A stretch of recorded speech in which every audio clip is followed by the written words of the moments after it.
Finally! Holy shit, that took ages.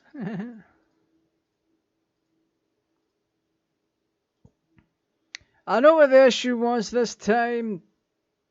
Don't worry about it. My main point here is, alright. This will probably be up as a separate thing entirely, and I fucking hate it for that. Because YouTube, for whatever reason, cuts you off about 30 seconds if you're not broadcasting enough.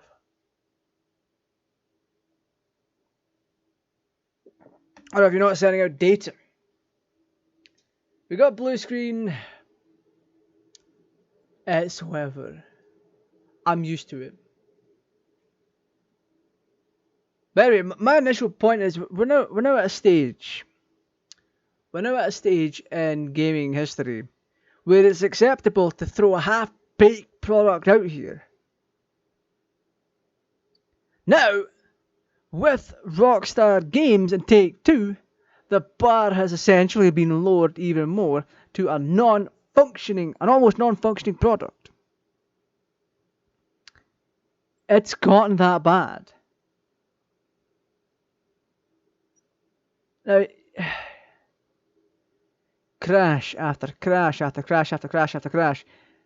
The good thing about the boxes, the error boxes for me at least, is you can essentially go in and patch the game yourself if you wanted to. You can go in and patch the game if you wanted to yourself, but why should you have to? It's up to the developers to make sure that you have a functioning product. Now, granted, this is probably been fixed on the PC end anyway, with recent updates and other such things, right? And I know Take-Two and that's been heavily called out for it. For all the shenanigans, having mods taken down and other such unethical things.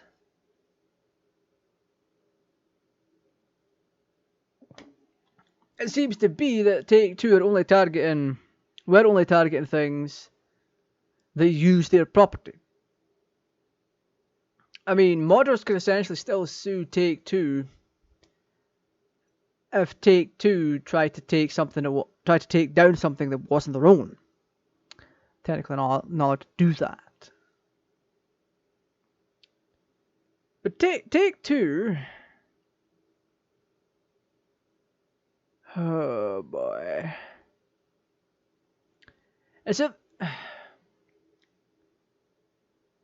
great thing was said recently. And I forgot who it was by, but it goes like this. Developers are not your friend. These big companies are not your friend. They don't care about you. They only care about the dolans that you give them for a product. In return, they're supposed to be giving you something that actually functions, but with the amount of crashes that we've been having with the Definitive Edition anyway, I don't know. Just to spite.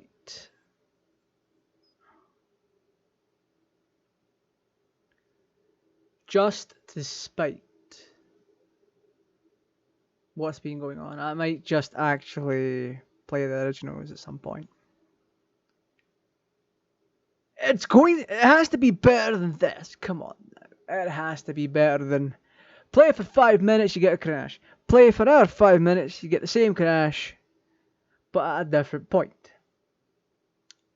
I don't do events outside of Christmas and New Year's and Halloween.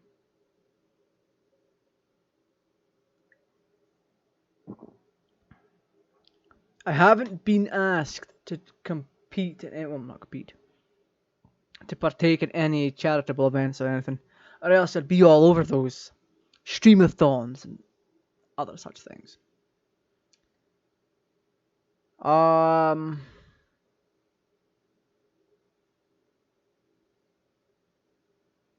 honestly don't know at this point.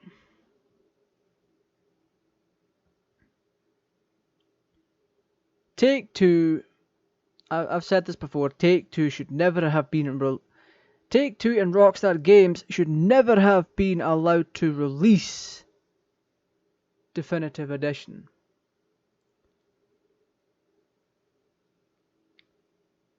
It's clear to me.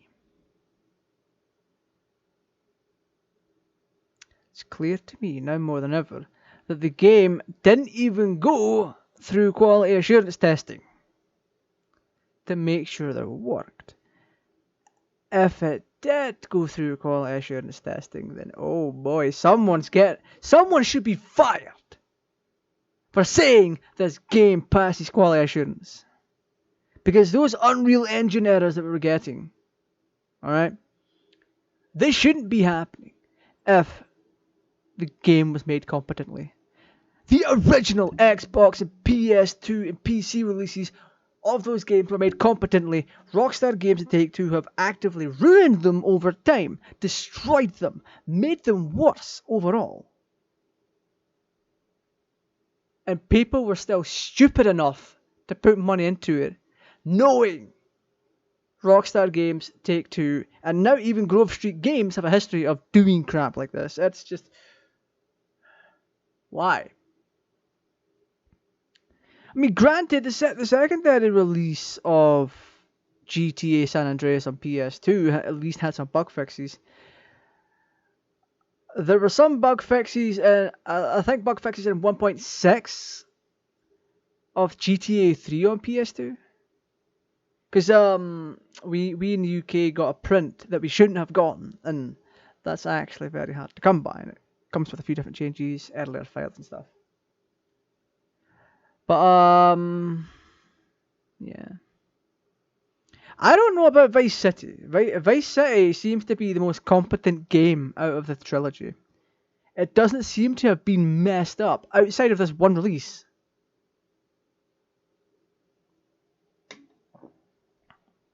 Rockstar Games needs to go back to making competent games again and stop releasing shit. They did the whole thing with Red Dead Redemption 2 and splitting the online and single player, which is good, but it's bad practice for a console. You're having to pay for the online stuff, and then you're still having to pay the monthly subscription service to Xbox Live and PlayStation Network. It's... what? Just make the online component free or something. Because if the online component, if you don't have to buy the online component, you shouldn't need PS Plus for it.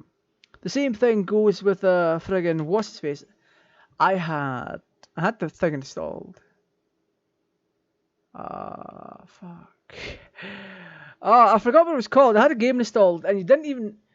it was on PS4 as well, and you didn't need PS Plus to play it. If Rockstar went that route and made it so that you didn't have to pay to play Red Dead 2 online, GTA online, then that'd be fine. Split them. Grand Theft Auto 5 and Red Dead Redemption 2 should be entirely separate entities from the online component. Really should have been. Grand Theft Auto 5,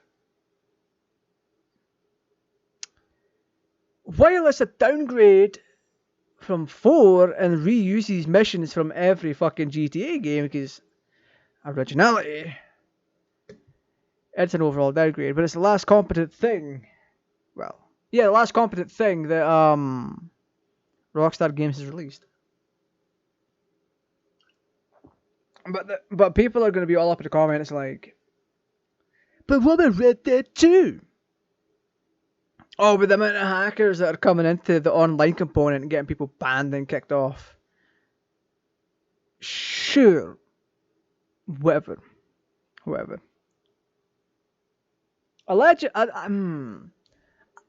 don't know if there was anything ever wrong with Red Dead 2's single player component. Like, bugs or whatever. Let me take a quick peek into that, because I may have to redact what I said a little bit.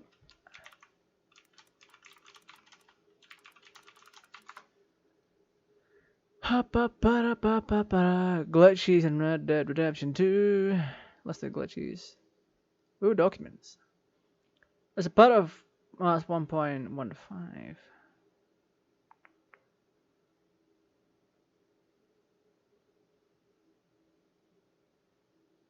Huh.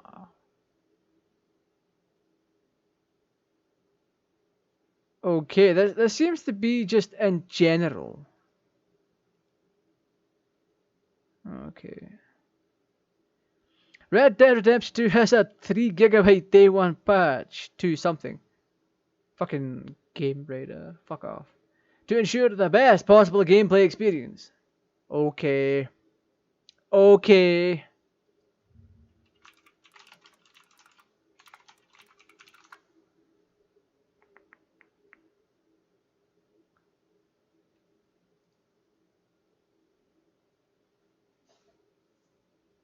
Okay.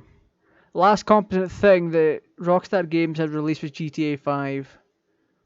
Yes, it had a day one patch, just like Red Dead 2, but its patch was lower, so whatever.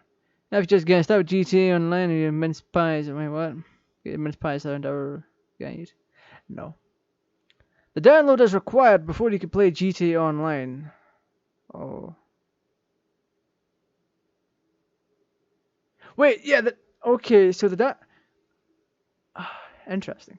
Going by this VG247.com article, the download is required before you can play GTA Online.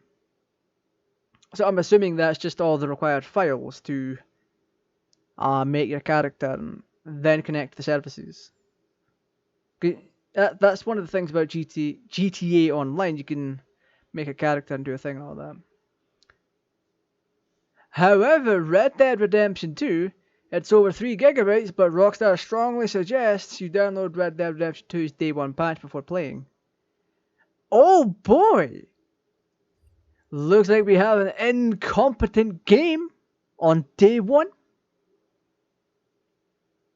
On day one?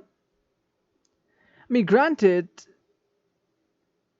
GTA 5 probably had many bugs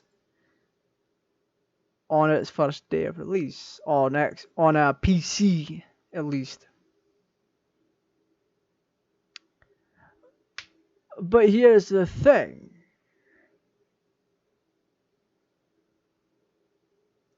The initial day one patch was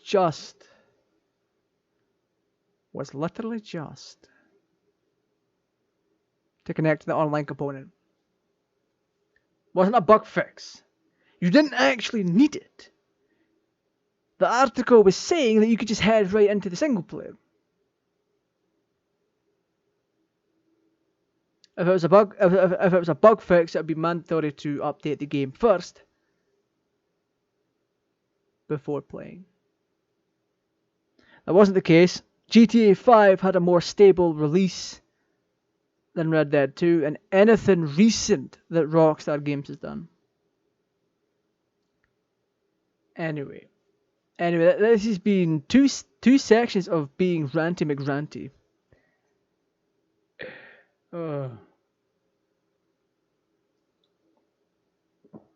Just a life lesson. A life lesson. Do not trust Rockstar Games at Take-Two Interactive anymore.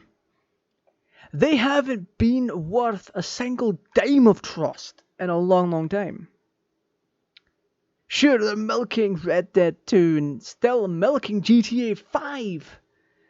They got so much backlash for GTA 5 on PS5 and Series X. And it's hilarious. Because they promised improvements. Graphics improvement and stuff like that. I shit you not. It looks no different from the PS4 and Series X releases. Or 1X releases. If you play it on PC and you've got everything cranked, you can see pretty good stuff in reflections and on the mirrors and stuff like that. However, if you're playing it on console, you're not going to get to see that.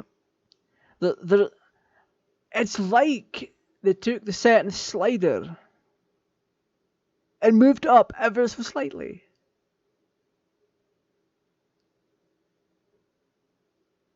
I want someone to tear down the PS5 version of GTA 5 when it comes out. That would be hilarious. But anyway, this has been a kind of almost 20-minute rant on Definitive Edition, how it shouldn't exist. There's no way in hell the game should exist. I should just retitle this fucking thing right here and then. Ranting McRant time again.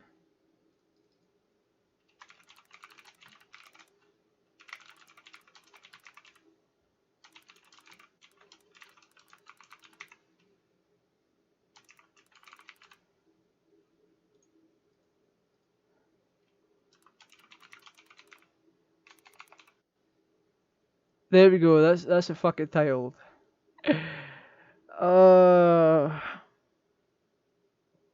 First and foremost, well, not first and foremost.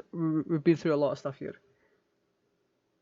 Definitive Edition is barely even worth 20 quid. You can pick up better versions of the games on the original hardware for less. You could more than likely pick up a PS2 plus GTA 3, San Andreas and Vice City for $40, realistically speaking. If you want to go balling out, you could pick up a pre-modded PS2, $60 in the games for like an extra 20. If you really wanted to. I can go on now to eBay. It's not eBay is 1000% not representative of prices, of proper prices for items, alright? Keep that in mind. So let's go GTA Trilogy PS2. PS12?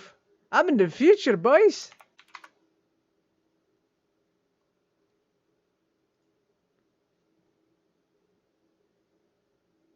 If you want, this is in the UK, if you want mint condition, or almost mint condition, you've got version 1 GTA San Andreas,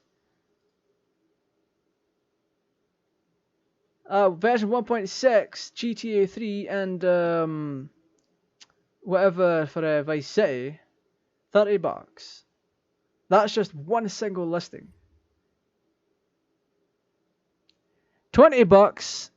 Another listing. 60 for the NTSC version, which is on a UK version of eBay is kind of like a rarer thing. More expensive. GTA San Andreas PS2. The one's sealed. Now you get a collection for $20. You get them bundled in with games for $20, roughly. And a PS2 in its own right. This is a new listing. Let's just say that there's a PS2 Slim listing here for $30. Comes with 2 controllers, 2 memory cards, system, cable, stuff like that. If it were to end at its current bid price, 30 quid, plus 6 quid postage, you could pick up you could pick up the original collection, plus a bunch of games, and a full-on console for about $60. That's a way better deal than picking up insanely buggy and broken versions of the collection.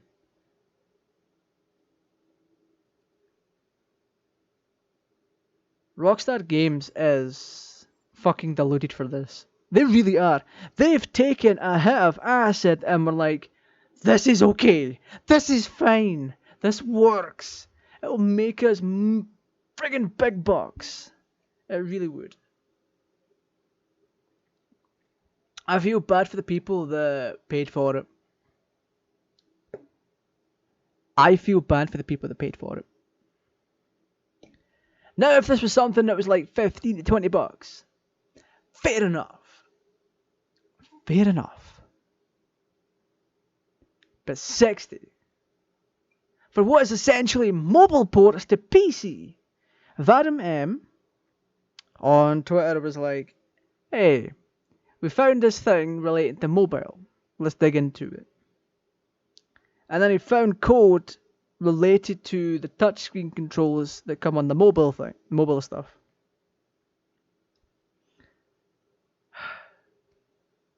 And because that's there, you can make the argument that it's just. It would lead me strongly to believe, and I've said this before, that the versions of 3, Vice City, and San Andreas that are indefinitive are just ports of the mobile version. I've said before, Rockstar Games are not the first to do this.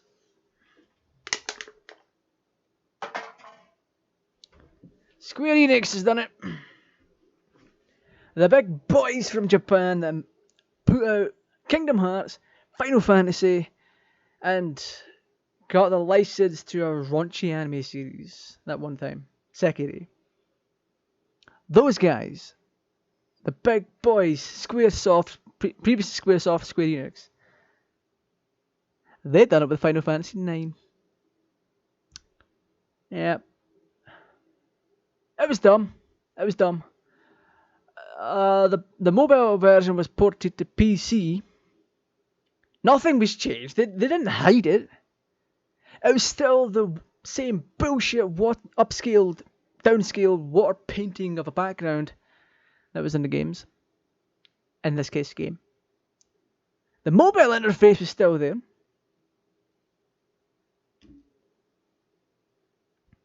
Bandai Namco done it.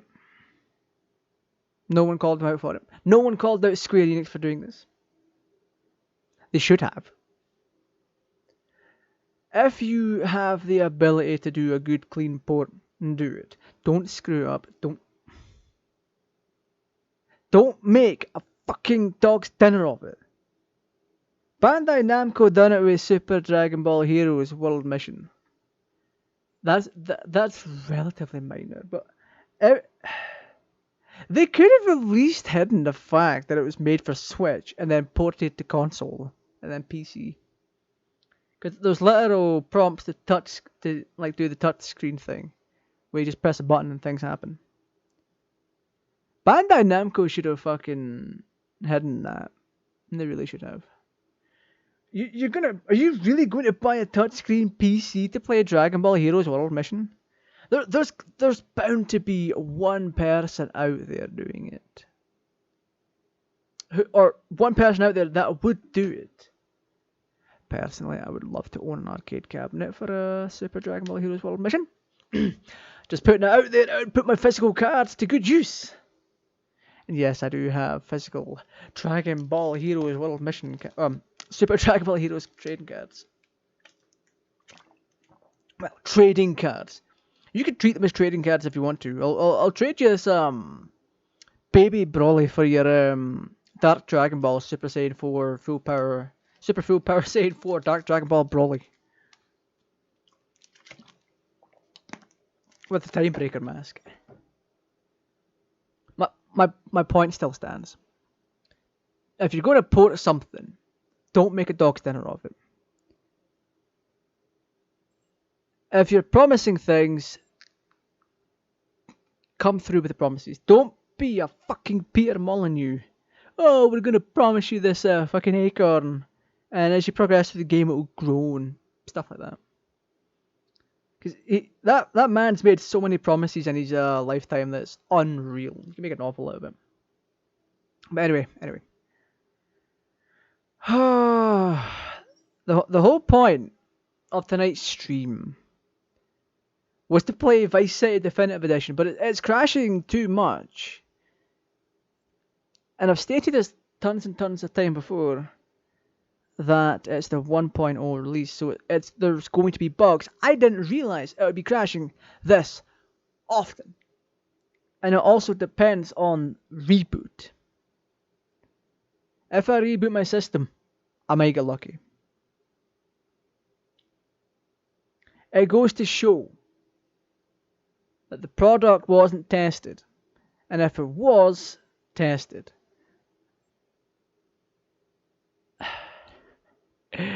If it was tested, the quality assurance testers and game testers fucking outright lied about the quality of the game. There's no fucking quality control. You can tell they're using original textures with screen space reflections. Don't do that. Don't do that. If you want to do something, grab ENB or grab SweetFX, install it to the original 1.0 San Andreas. Have a good time. Jesus Christ. You're going to get better performance. You're going to get less bugs.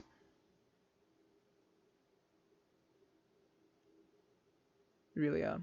Anyway. I think I've ranted on for long enough. I've got better things to do than to sit here and be like, oh, Rockstar games is shit. Coming from a guy who named his channel after the franchise, the GTA, and GTA Raj means Grand Theft Auto. Because I was super hardcore into the franchise way back in the day, 2007, and all that. That's been explained in the 1500 sub special.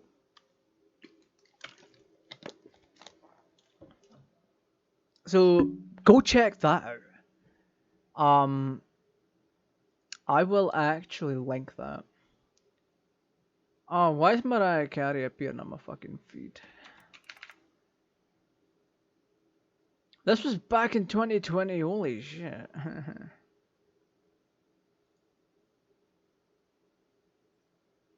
Click the link.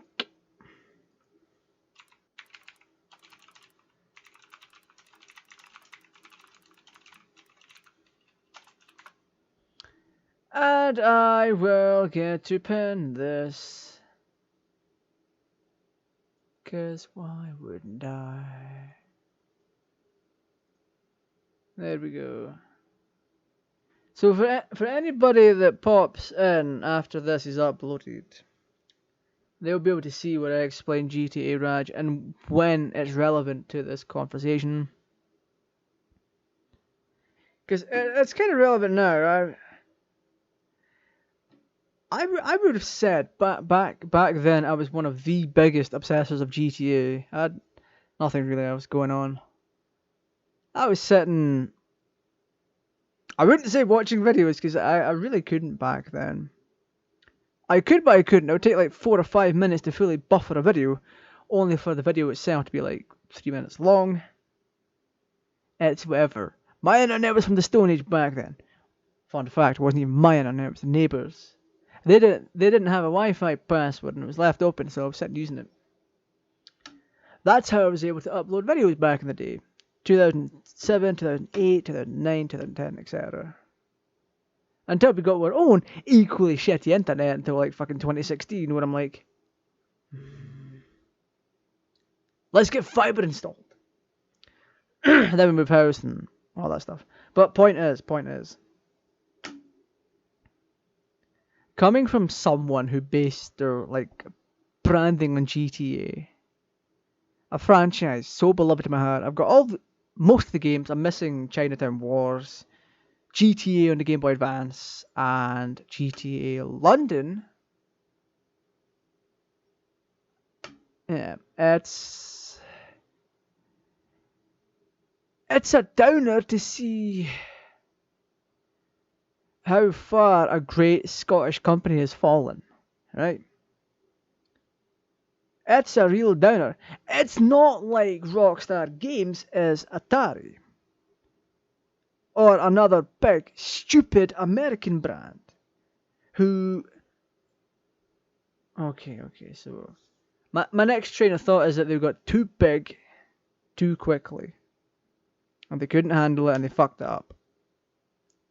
Because this took time. GTA 1 and 2 in London weren't necessarily successful. GTA 3 was groundbreaking for the industry. Vice City improved everything, turned the dial up to 12. San Andreas turned the dial up to 25 out of 10 for being even more open world, even more stuff to do, even more mechanics, so much more. Unreal. They got too big. They started to fall around the time of GTA 4. But they did something good. They released DLC to keep GTA 4 going and the online component. Then GTA 5 came out, and that's where they really died. Recycled most of the missions. Granted, a lot of missions are recycled. Anyway, the famous helicopter stuff.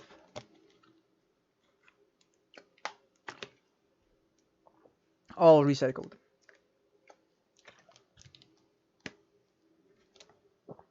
It really is. It's whatever. Point is, do not trust Rockstar Games and Take-Two. Do not trust Grove Street Games. At this current point in time, it is not worth it. Everything's rushed. Everything's a cash grab at this point. There was no quality assurance. Now, that opinion and viewpoint may change once I actually get the updated release of Definitive Edition. The point still stands that it should never have been released in this state. Buggy, filled with code that it shouldn't have been filled with. All these Unreal Engine crashes. Why did they wrap the actual classic games up in Unreal Engine? It's not like the programmers are dumb. They could have done screen space reflections and all these upgrades without doing all of this. Modders have done it for years. Rockstar Games and Take-Two should have taken a leaf out of Sega's book. Sega hired modders. The modders put out a classic game. A quality game, sorry. The modders themselves put out a quality game when they got hired by Sega. They were that talented. They did an amazing job. That game is Sonic Mania, a greatly and beloved video game. It went back to the roots of Sonic the Hedgehog, the 2D games, brought back everything that made them great in the first place. There's nothing wrong with putting modders on your payroll. They're clearly doing a better job and making less stupid decisions than your own development team.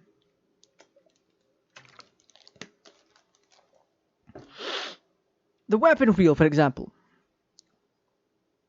that could be implemented in GTA 3, Vice City, San Andreas. I've had it. I've got a weapon wheel mod. That could be put in. Quality of life improvements, that could be done as well. It really can be. Why did they have to wrap the game in Unreal Engine? The classic main.scm and all that's still there. Why? Why? They're reusing the original textures. Why? Doesn't make sense. Bullshit. Anyway, I am literally done here at this point. I'll figure out something tomorrow because we are not playing a Vice City Definitive Edition. I'm putting the Definitive Edition stuff on hold. I will figure out what to do for this week.